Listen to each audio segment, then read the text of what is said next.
c'est un véritable challenge. Maintenant que la balle est dans notre camp, c'est à nous de prendre toutes nos dispositions pour que cette organisation dans notre pays au Bénin soit une réussite. Comme dans les autres pays africains, nous avons nos frères de l'Éthiopie, nos frères du Kenya qui l'ont organisé de fort belle manière.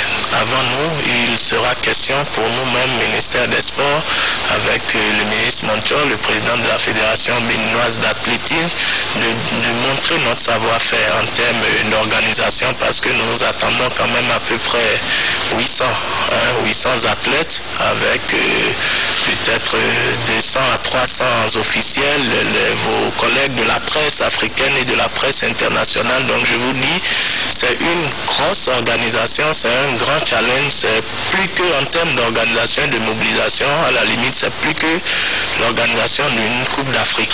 En poste depuis 2005, le mandat de 6 ans du directeur général de la SECNA va prendre fin en décembre. Monsieur Youssouf Mahamat est venu informer le chef de l'État et lui présenter son successeur.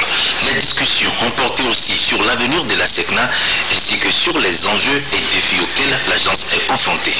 Nous sommes venus à la veille de la fin de mon mandat, le 31 décembre 2010 prochain, dire tous nos remerciements, toute notre gratitude au nom de l'agence pour l'accompagnement de la République de Bénin, État membre fondateur de la SECNA.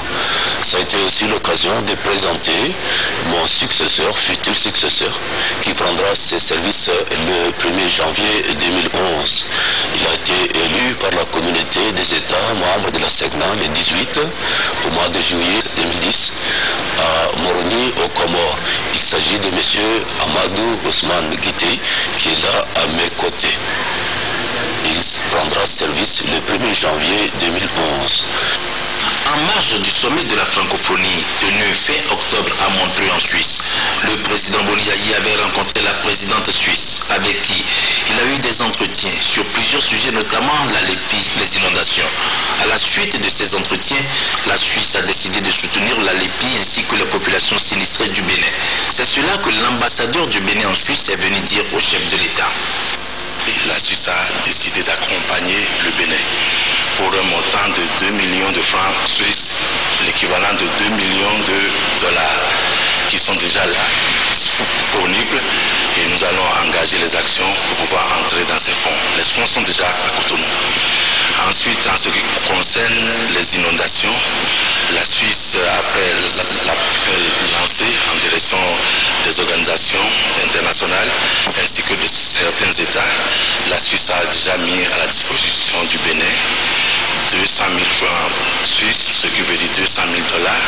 Il y a une mission spéciale qui arrive au Bénin pour évaluer les moyens, les besoins du Bénin dans le sens de la décision qui est déjà prise par le gouvernement de rendre les soins de paludisme gratuits pour ceux qui ont eu à souffrir des inondations.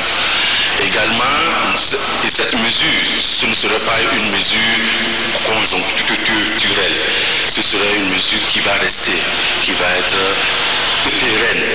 Donc, M. Seydibé, le secrétaire exécutif de l'ONU-CIDA, sera au Bénin bientôt, mais avant lui, un expert va venir. Le Bénin fait partie des rares pays africains